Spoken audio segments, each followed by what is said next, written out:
저희에게 큰 믿음 더하여 주옵소서. 주 예수 그리스도의 이름으로 기도하옵나이다. 아멘. 우리가 육체를 갖고 인생을 살아가는데 가장 위험한 요소가 무엇일까?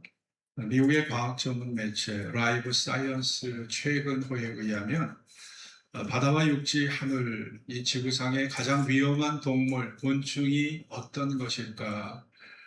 그런데 제일 무서운 것이 모기로 모기로 나타났습니다. 모기 때문에 죽는 인간이 200만 명이래요. 1년에 200만 명씩 죽는다고 합니다. 이 모기는 말라리아라는 질병을 퍼뜨려서 인간을 가장 괴롭히죠. 한국에는 말라리아 모기가 그렇게 많지 않아요. 그래서 모기 때문에 생명을 잃는다는 것은 여러분 이상할지 몰라도 열대 지방에는 모기 때문에 사람이 너무 많이 죽어요. 그래서 200만 명이 죽는답니다. 2위가 매년 5만 명의 사람을 죽게 하는 코브라뱀. 이 코브라에 한번 물리면 이 맹독성 그 독 때문에 사람이 죽는데 5만 명을 코브라가 사람을 죽여가요. 3위가 60명의 사람을 한꺼번에 죽일 수 있는 이 호주의 해파리, 호주의 맹독성 해파리가 있는데 이 호주의 바다에 서식하는 이 해파리의 촉수에 그냥 사람의 몸이 닿기만 해도요, 그냥 그 해파리 한 마리가요 60명을 죽게 할 수 있대요. 엄청난 맹독성이죠.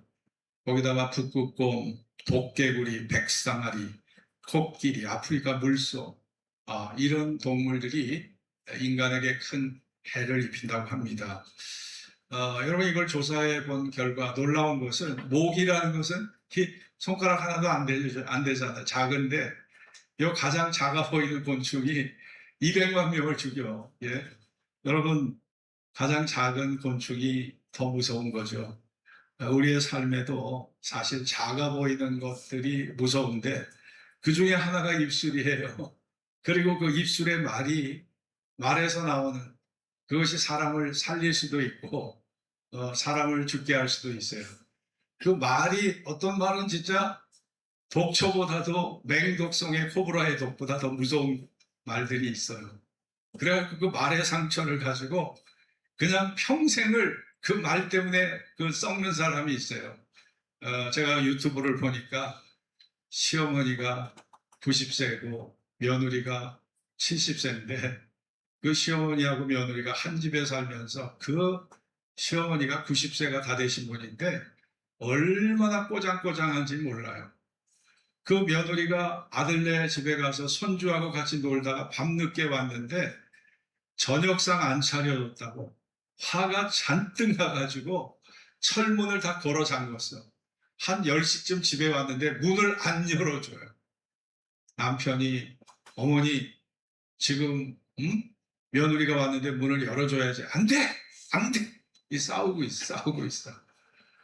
그 70세 된 그 며느리가 남편이 겨우 열어줘서 찾아왔는데 들어왔는데 시어머니가 얼마나 막 구박을 주든지 그 70세 며느리가 울더라고.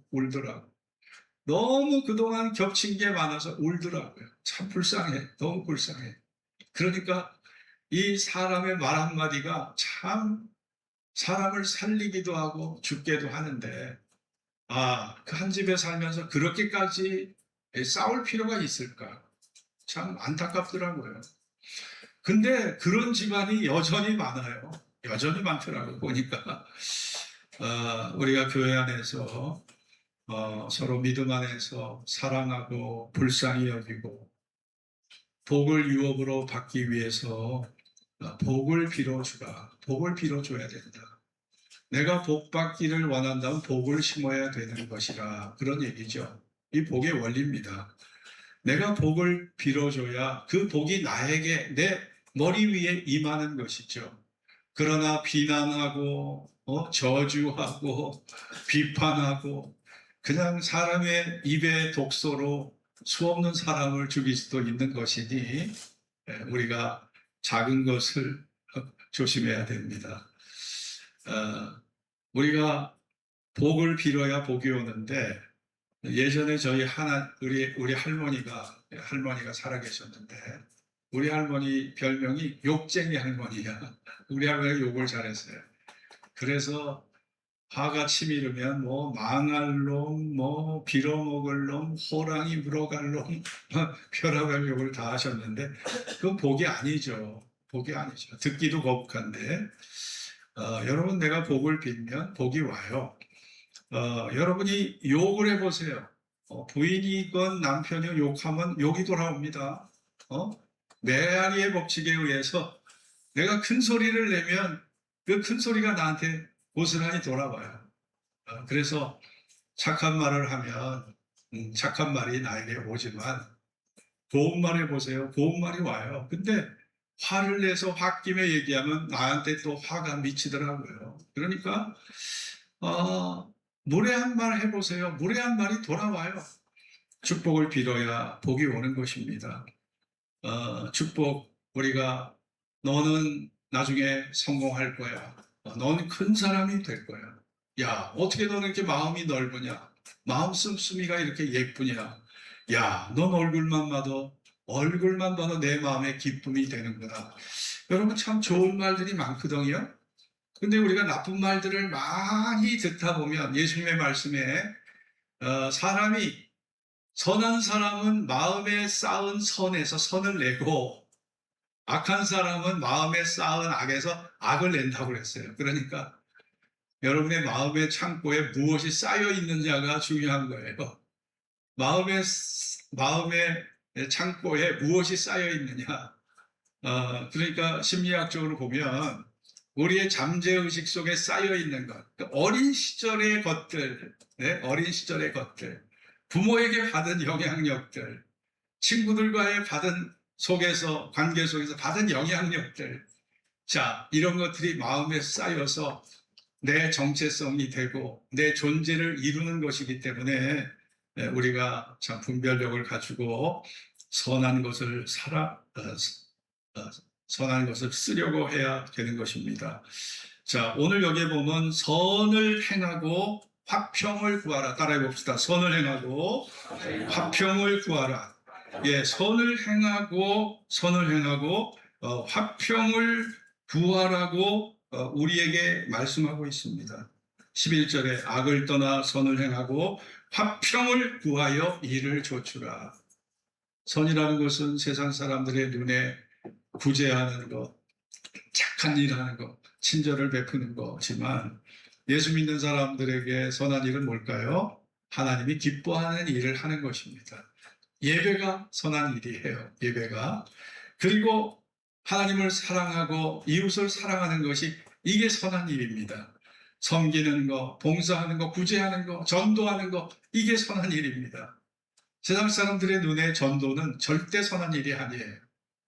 전도하는 거 절대 선한 일 아닙니다.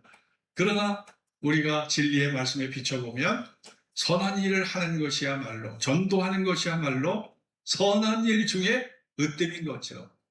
많은 사람을 옳은 대로 돌아오게 한 자는 하늘에서 별과 같이 영원히 빛날 것이라고 말씀하고 있지 않아요? 구약의 요셉이라는 인물은 형들에게 시기를 받고 미움을 받았지만 그들과 대항해서 싸우지 않았어요. 그러나 결국 형제들에게 시기를 받아서 은 20냥의 애굽의 종으로 팔립니다. 보디발의 집에서 11년 동안 종살이를 해요. 억울한 누명을 받고 2년 동안 옥살이를 합니다. 13년의 세월.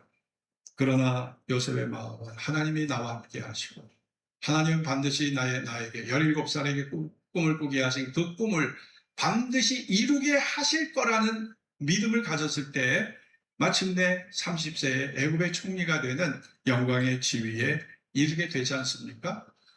이것이 요셉의 삶이었습니다. 교육심리학에서 호빙 이펙트라는 말이 있습니다. 호빙 이펙트라고 하는 말은 사람의 능력을 무시하지 않고 그 사람을 존중하고 인정할 때 나타나는 교육적 효과를 말합니다. 예를 들어서 바보온달에게 평강공주가 시집을 갔잖아요. 그런데 평강공주가 온달에게 한 말이 뭐예요? 당신은 바보가 아니다. 당신은 사람들에게 조롱받을 이유가 전혀 없다. 당신은 앞으로 위대한 장군이 될 수 있다. 평강공주가 그거를 심었어요. 이게 호빙 이펙트의 효과, 교육적 효과를 가져온 거죠. 자기를 인정해 주니까 이 바보 온달이요, 용기를 내서 마침내 온달 장군이 돼요. 장군이 되지 않습니까? 여러분, 사람을 이렇게 인정해 주고 격려해 주고 위로해 주고 칭찬해 주면요, 야, 이게 정말 그렇게 돼요. 사람의 언어에는 어떤 기능이 있을까요? 따라해 봅시다. 예언적 기능이 있다. 여러분, 사람의 언어라는 것은 예언적 기능이 있어. 사람의 말은 사람의 인생을 견인합니다. 끌고 가요. 말이 사람을 끌고 가. 인간의 말이 사람을 끌고 가. 견인 능력이 언어 속에 있고 추진 능력이 있는 거예요. 그러니까 말을 선제적으로 잘하고 희망적인 말을 하면 우리가 거기에 끌려가게 돼 있어요, 말에. 왜냐? 인간은 하나님의 형상대로 지음받은 존재입니다. 하나님은 말씀으로 세상을 창조하셨듯이 인간의 언어가 자기의 인생을 만드는 거예요. 누에가 고치로 집을 짓고 살듯이 하이데거가 인간의 언어를 존재의 집이라고 했어요. 결국은 내가 부정적인 말을 쓰는 사람은 부정적인 존재의 집에 사는 것이고, 긍정적인 말을 많이 하는 사람은 긍정적인 집에 사는 거예요. 여러분, 내가 불평의 원망의 말을 많이 내가 퍼뜨리면 그 불평과 원망의 집에 내가 사는 것이고, 내가 감사와 하나님 앞에 내가 기쁨의 말을 많이 하면 그 기쁨과 행복의 집에 내가 사는 것이죠. 언어가 나의 존재의 집이 되는 것입니다. 그래서 언어가 중요한 겁니다. 미국의 가수 중에 마돈나라는 가수가 있습니다. 저는 별로 좋아하지 않는데 이 마돈나가 어린 시절에 참 불우했더라고요. 마돈나가 초등학교 시절에 무용반에 들어갔는데 아이들이 마돈나를 놀려요. 키가 작다고 놀리고 말이 어눌하다고 놀리는 거예요. 그런데 이를 보고 있던 선생님은 마돈나에게, 야, 마돈나야, 너 어떻게 이렇게 예쁘냐? 야, 너는 내가 봤던 많은 여자아이 중에 아주 제일 예쁘다. 너 그렇게 귀엽게 생겼지? 너는 노래도 잘하고 무용도 잘하고 넌 앞으로 큰 인물이 될 거야. 넌 앞으로 큰 사람이 될 거야. 야, 선생님이 이 마돈나를 특별히 사랑해 주신 거예요. 초등학교 또래 친구들이 마돈나를 왕따시켜서 고통을 주고 학교 가기 싫도록 만들었는데, 아니, 선생님이 마돈나를 품으니까 학교 가는 게 즐거워진 거예요. 그래서 학교 생활을 이 마돈나가 아주 즐겁게 했습니다.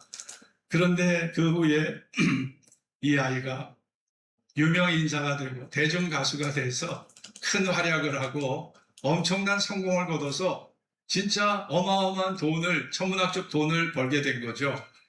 그리고 과거의 초등학교 시절의 그 선생님, 그 잊을 수 없는 그 선생님의 얼굴을 떠올렸어요. 그분이 어디 계실까? 내가 그분을 수소문해서 만나봐야지. 마돈나가 선생님을 못 잊었어요. 찾았습니다. 근데 선생님이 교직 생활을 그만두시고 아주 경제적으로 가난하게 살고 계시다는 거죠. 그거를 보고 생활비를 보내드렸어요. 그리고 병원에 입원하면 병원비 일체를 마돈나가 감당을 했어요. 그리고 선생님이 돌아가실 때 장례비 일체를 부담하고 슬프게 장례식장에 남아서 끝까지 울었다고 합니다. 마돈나가. 왜냐? 자기를 인정해 주신 그 선생님의 말이 고마워서 그 선생님, 나는 친구들에게 놀림의 대상이었을 뿐인데 선생님의 그 격려와 위로의 말이 내 운명을 바꾸게 해서 이렇게 위대한 대중가수로 나를 세워주신 것은 그 선생님의 은혜라는 것을 마돈나가 잊지 않고 그렇게 사랑을 보답하려고 했다는 것이죠. 여러분, 예수님도 언어를 중요하게 생각하신 분이에요. 여러분, 베드로의 이름, 원래 베드로의 이름은 시몬입니다. 시몬인데 이 시몬을 갖다 뭐라고 바꿔주셨어요? 너는 시몬이지만 이제는 베드로라. 너는 지금은 네가 고기를 잡는 어부지만 내가 너로 하여금 사람을 낚는 어부가 되게 하리라. 사람을 낚는 어부가 되게 할 것이다. 야, 여러분, 왜 예수님이 선제적으로 이런 말씀하셨을까요? 언어 속의 예언의 능력, 언어 속의 추진력, 언어 속의 견인의 능력이 있다는 걸 예수님은 너무 잘 아셨기 때문에 베드로를 이렇게 선제적으로 이름을 개명하셔서 그의 미래 인생을 갖다가 이렇게 변화시켜 주시고자 했다는 거죠. 거기에 예수님의 깊은 숨은 의도가 있었던 겁니다. 예수님을 3번씩 부인했던 베드로, 주님께서 죄인이라고 책망하시고 네가 어떻게 배은 망덕하게 나를 부인할 수 있느냐고 부정할 수 있고 비난할 수 있지만 예수님은 용서해 주셨고, 그리고 그가 수제자로 예루살렘 교회 담임 목사로 세워지도록 예수님께서 베드로의 인생을 축복해 주신 것을 보게 됩니다. 여러분, 우리가 하나님 앞에 받은 것 중에 사람은 누구에게나 남이 갖지 못하는 한 가지 이상의 장점을 갖고 태어납니다. 네? 어떤 사람은 이상하게 다른 재주는 없어도 요리를 너무 잘하는 사람이 있어요. 그래서 남편에게 사랑을 받는, 요리를 너무 잘해요. 그래서 사랑받는 사람이 있고, 또 어떤 사람은 성격이 너무 좋아.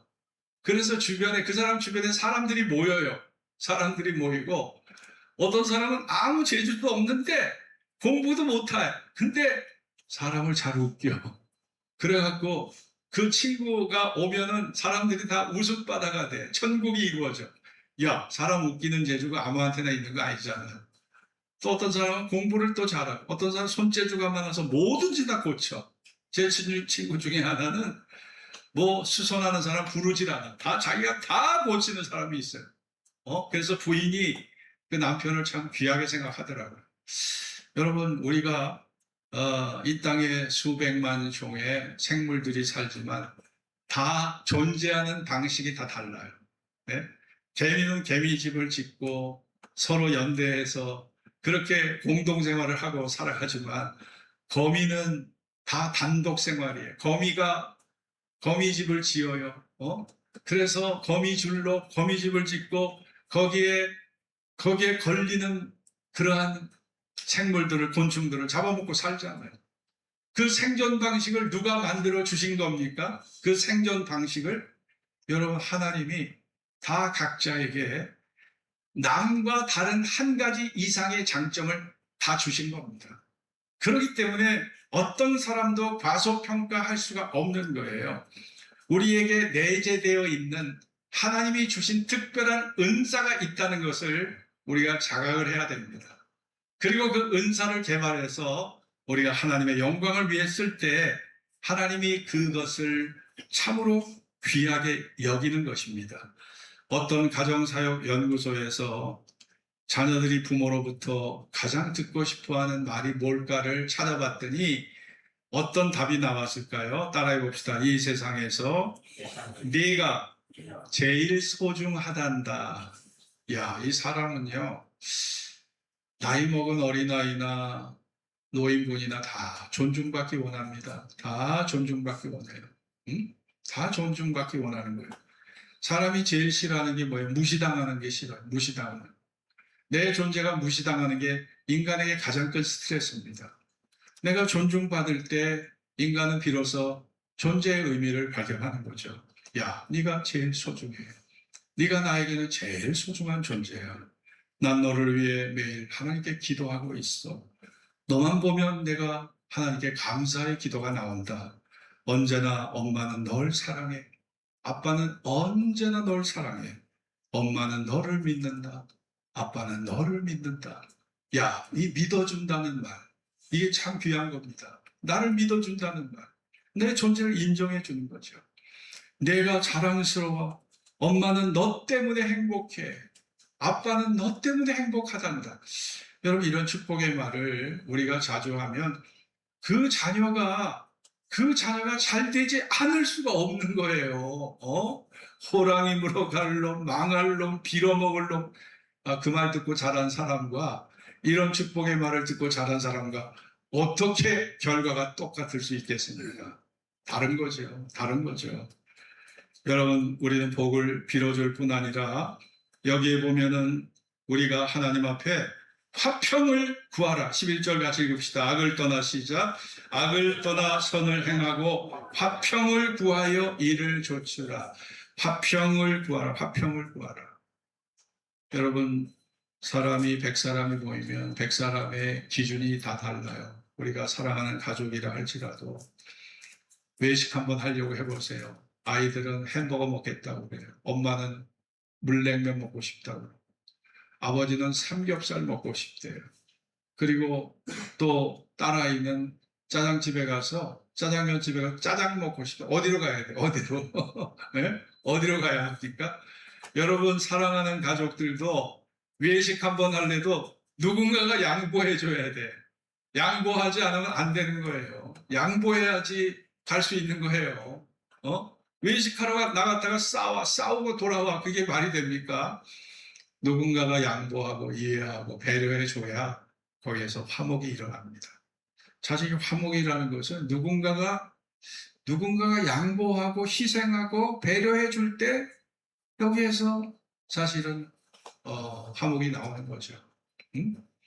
저도 목회를 37년을 했는데 제가 기도하다 보니까 하나님이 강 목사야, 너 기도 응답 받았다고 큰 소리 치고 하는데 너 성도들한테 퇴직금 이만큼 달라고 네가 청구서 내미니 너희 교인들이 놀라지 않을 수 없지 않느냐. 야, 너 그렇게 미련하고 왜 네가 그렇게 교인들에게 네가 왜 상처를 주냐.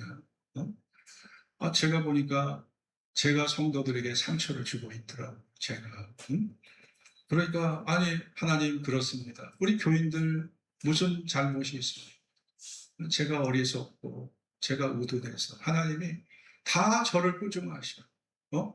제가 꾸중을 너무 많이 듣고 있어요. 하나님 앞에. 야, 너희 교인같이 착한 교인이 어딨냐? 너희 교인같이 순수한 교인들이 어딨냐? 그 교인들 상처받게 하지 마라. 하나님이 저를 꾸짖더라고요. 요즘 제가 기도하면 제가 하나님 앞에 꾸지람 듣고 있어요. 여러분 잘못 없습니다. 제가 저를 더 돌아봐야 돼요. 저는 37년 정말 행복한 목회를 해왔어요. 그런데 마무리를 잘 해야 되는데 제가 보면 아직도 저는 어리석어요. 부족한 게 많아요. 그래서 목적지향적으로 단순하게 살아왔는데 사고의 균형미가 많이 떨어진다 생각을 하고 사회생활을 제 나름대로 많이 했다고 하는데도 그래도 많이 부족한 게 지금 제 모습이 아닌가 생각합니다. 저는 저 자신뿐 아니라 우리 모든 교우들이 정말 서로를 축복해주는 그런 관계가 되었으면 좋겠습니다. 비난하고 조소하고 헐뜯고 부정적인 말 속에 살기보다 우리가 축복을 유업으로 받으려면 축복하고 사랑하고 불쌍히 여겨야 그 축복의 선순환이 이루어질 수 있다고 생각합니다. 그것을 위해서 내가 양보할 게 뭐가 있을까? 내가 마음을 낮추어야 될 게 뭐가 있을까? 저는 좀 저를 더 돌아봐야 돼요. 저를 더 돌아봐야 되고 그래서 우리 모두가 하나님의 높은 뜻에 우리 자신의 존재를 굴복시키는 그런 은혜가 저에게 있었으면 저는 좋겠습니다. 여러분 우리 서울 한강변에 양화진이라는 곳이 있어요. 제가 우리 교우들하고 한번 거기를 찾아간 적이 있는데 우리나라에 선교사로 왔다가 순교한 외국인 묘지가 거기 있습니다. 특별히 거기에 윌리엄 홀 박사님의 일가의 묘지가 거기 쪼로록 같이 모여 있어요. 근데 그 비문에 무엇이 적혀 있냐면 우리가 살아도 주를 위하여 죽어도 주를 위하여 죽나니 그러므로 사나 죽으나 우리가 주의 것이로다. 이 로마서 14장 8절 말씀이 적혀 있더라고요. 이 윌리엄 홀 박사는 원래 미국에서 참 의사로서 평생 편안히 보낼 수 있는 그러한 사회적 지위에 이른 사람이지만 기도하는 중에 너 조선으로 가라. 그때 태평양 바다 건너오는 게 배로 한 달이야. 한 달. 폭풍을 만나서 배가 뒤집히면 태평양 바다 한가운데서 죽는 거예요. 그 위험을 무릅쓰고 한 달 동안 배를 타고 태평양 바다를 건너와서 조선으로 들어와서 복음을 전하게 됐는데, 그들이 왔을 때 청일 전쟁 후에 평양에 가서 복음을 전하는데 콜레라가 발생했어요. 그래가지고 많은 사람이 죽어가고 있고, 홀 박사는 바로 주야로 콜레라로 신음하는 조선 사람들을 돌보다가 과로사로 심장마비로 죽습니다. 과로사로 죽어버려요, 이 사람이. 아내 로제타 홀은 남편의 죽음에 굴하지 않고 끝까지 조선을 섬겼습니다. 그녀는 한국의 최초 여의사 박에스더를 길러낸 사람이에요. 그리고 한국 최초의 여자 의학 교육기관 경성 여자 의학 전문학교를 세운 사람이 바로 누구냐? 로제타 홀, 바로 홀 박사의 부인입니다. 이것이 오늘날 고려대 병원의 전신이에요. 고려대학병원이 출발이 여기서 나왔어요. 경성 여자 의학 전문학교에서 고려대 병원이 여기에서 나온 겁니다. 여러분, 시각장애인을 위해 점자 교육도 시켰던 사람이 로제타 홀 여사였어요. 그의 아들 셔우드 홀은 부모님의 뒤를 이어서 의학 공부를 하고 한국에 돌아와서 많은 환자를 돌아봤는데, 아버지와 그리고 그 부인과 그 자녀들의 묘가 지금 여러분 그 묘역에, 선교사들 묘역에 고스란히 양화진에 묻혀 있습니다. 여러분, 그들이 바랬던 것은 세상의 영광도 아닙니다. 하늘에 썩어지는 미랄처럼 주님의 영광을 위해서 사나 죽으나 주의 것이로다 하는 그 사명감 하나를 갖고 살아왔어요. 저는 그런 분들을 본받기 원하고, 저도 그런 사람들의 높은 뜻에 저도 같이 따라가는 존재가 저는 되기를 바랍니다. 여러분, 프리스턴 대학의 교수였던 존 내쉬라고 하는 사람이 있습니다. 이 사람이 천재 수학자였어요. 그런데 성격 자체가 오만해, 건방져. 그래서 주변에 친구가 하나 없어. 외롭게 사는데요.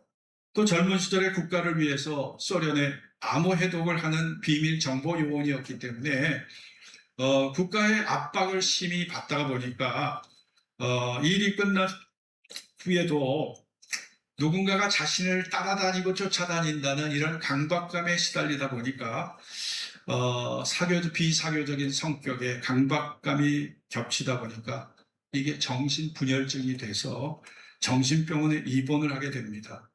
일정 기간 치료를 받고 집에 돌아왔지만 여전히 환상과 환청이 그를 괴롭혔어요. 몇 년 동안? 30년 동안. 살아도 이게 사는 게 아니죠. 환상과 환청에 시달리다가 삶이 사막처럼 황폐해진 그는 거의 폐인이 되다시피 한 거예요. 그런데 그의 아내 엘사가 전혀 변할 것 같지 않은 남편에 대한 소망을 포기하지 않고 극진하게 남편에게 사랑을 베풉니다. 안즈나 선아 그 남편을 위해 기도합니다. 그 남편을 위해 봉사하고 돌봐줬는데, 반면에 남편은 가혹하게 부인을 대했어요. 욕을 해요. 부인에게 욕을 해. 제정신이 아니죠. 거기다가 물건을 막 집어던져 발길질을 해. 그리고 엘사의 얼굴에 침을 뱉어 별의별 짓을 다 해. 누가요? 이 존 페인이라는 사람이, 존 내쉬라는 사람이 그렇게 살았어요. 그러니 여자의 얼굴도 웃음을 점점 잃어갑니다. 그런데 그 여자 엘사가 한결같이 남편을 믿어줘. 한결같이 사랑해줘. 격려해줘. 머리를 타고났어요. 이 존 내쉬라는 사람, 수학적 머리를 타고난 사람이라 어느 정도 치료를 받았을 때 대학 강의를 하게 됩니다. 사랑이 그를 변화시킨 거예요. 젊은 시절에 연구를 했던 내쉬 균형 이론을 적용해서 현대 경제학에 많은 영향을 주게 됩니다. 이 내쉬의 이론이. 그래서 존 내쉬의 균형 이론이 경제학에 미친 공로를 인정받아서 1994년에 노벨 경제학상을 이 존 내쉬가 수상을 받게 돼요. 수상식장에서 존 내쉬가 아내에게 무슨 말을 했을까요? 여보, 나는 어떤 논리나 이성으로 풀 수 없는 사랑의 신비한 방정식을 발견했습니다. 나는 당신 때문에 여기에 서 있습니다. 당신은 내 모든 존재의 이유입니다. 당신이 내가 존재하는 모든 존재 이유가 당신이라는 거예요. 30년 동안 내조하고 자기의 뒷바라지를 했으니까 수많은 청중 가운데서 노벨 경제학상을 받으며 엘사에게 존 뇌시가 그런 말을 하는 거죠. 사랑이 황폐된 이 천재 수학자를 노벨상을 타게 한 겁니다. 이 사람을 주인공으로 만들어서 존 뇌시를 주인공으로 만들어서 만든 영화가 뷰티풀 마인드라는 영화예요. 보신 분 있어요? 이 뷰티풀 마인드가 존 뇌시의 일대기를 그린 영화입니다. 다큐멘터리 영화예요, 이게. 예? 그러니까 실제 있었던 거죠. 여러분, 필립 얀시라는 기독교 서적 출판 작가는 우리가 기댈 수 있는 것이 아무것도 없을 때, 심지어 우리 자신도 믿을 수 없을 때, 그래도 하나님은 그곳에 계시고 그 하나님을 의지할 때 우리는 반석이 된다 말했습니다. 우리의 존재는 갈대와 같은 존재이지만 내가 기댈 곳이 없고 나 자신도 믿을 수 없고 그러나 하나님을 의지하는 그 자리가 나를 반석으로 만들어 준다라고 필립 얀시는 말합니다. 5만 번의 기도 응답을 받았던 독일의 조지 뮬러, 나는 아무것도 아닙니다. 내 존재는 차라리 없는 게 낫습니다. 조지 뮬러가 자신을 향해 그렇게 말했어요. 내 존재는 없는 게 낫대요. 이 모순과 부조리가 가득한 내 존재 없는 게 낫다. 그런데 그리스도가 내 안에 있으면 모든 것이 가능합니다. 야, 이게 조지 뮬러의 고백이에요. 네? 내게 능력 주시는 자 안에서 내가 모든 것을 할 수 있다는 고백과 일치되지 않습니까? 여러분, 우리가 주님의 사랑을 마음으로 받아들이고 주님의 은혜를 받아들일 때 갈대가 반석으로 변하게 될 줄로 믿습니다. 갈대 같은 내 존재가 주님의 은혜와 말씀으로 반석으로 변하는 거예요. 그 증인이 바로 시몬이 변해서 베드로가 된 것입니다. 그것이 바로 베드로의 증인이 있어요. 여러분, 우리가 복을 받으려면 복을 유업으로 받으려면 복을 심어야 합니다. 여러분의 언어 속에는 부정이 많습니까? 긍정이 많습니까? 불평이 많습니까? 아니면 감사가 많습니까? 생각해 보십시오. 우리가 서로 사랑하고 불쌍히 여기면서 복을 빌어줄 때 남에게 복을 빌어주는 것이 곧 나에게 복을 쌓는 길이라 믿습니다. 우리가 목사는 성도들에게 복을 빌어주고 성도들은 목사에게 복을 빌어주고 서로 복을 빌어주면서 하나님이 주시는 그 축복을 유업으로 받고 누리는 우리 창현교회 모두가 될 수 있기를 주의 이름으로 축원합니다. 기도하겠습니다. 오늘 주신 말씀을 붙잡고 기도합시다. 작은 모기, 곤충이 200만 명을 죽게 만들어요. 우리의 언어도, 우리의 입술도 작아 보이지만 여러분, 그 입술에 부정적인 말, 비판의 말, 그 입술에 공격적인 말들이 많은 사람을 죽게 할 수 있는 거예요. 그래서 우리는 조심해야 합니다. 우리가 복을 유업으로 받으려면 복을 쌓아야 합니다. 예, 복을 말해야 됩니다. 자녀에게도, 남편에게도, 아내에게도 칭찬과 격려를 해야 합니다. 여러분, 한 남자를 30년 동안 섬겨왔던 그 여인의 힘이, 그 사랑이 그를 노벨 경제학상 수상자가 되게 만든, 그게 뷰티풀 마인드의 바로 영화의 주인공이 바로 존 뇌시였습니다. 여러분, 우리가 사랑의 능력과 힘이 이렇게 사람을 변화시키는 거예요. 시몬이 변하여 베드로가 된 것, 예수님의 사랑 덕분 아니겠습니까? 여러분과 저는 방황자가 될 수밖에 없고 갈대처럼 흔들리는 존재이지만 내가 주님의 품에 머물러 있을 때, 그분의 은혜와 축복을 받을 때 반석과 같은 흔들리지 않는 존재가 될 것을 믿습니다. 그런 믿음으로 이 시간 기도할 수 있길 바랍니다.